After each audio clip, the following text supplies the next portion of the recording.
anda lá, como o caldo. Parece como o Ronaldo. Mas eu não gosto de caldo. E de versas. Dessas quer dizer couves. Eu não gosto. Se comis o caldo, ao fim, dou-te um balão. Um balão. Dá-me um balão. Garoto, o meu balão. Meio caldo, ganhei um balão. Sei o meu. Meu.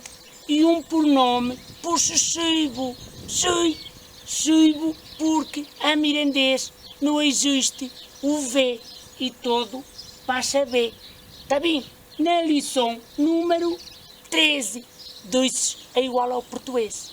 Vamos a essa de aprender. Sei.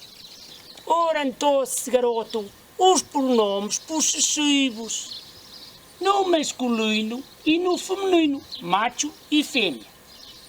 Meu, teu, seu. Ou então, o pronome personal, ele, mais a preposição de, dele. Nuxo, bucho, seu e a mesma coisa para o plural. Eles, pronome personal, mais a preposição de, deles.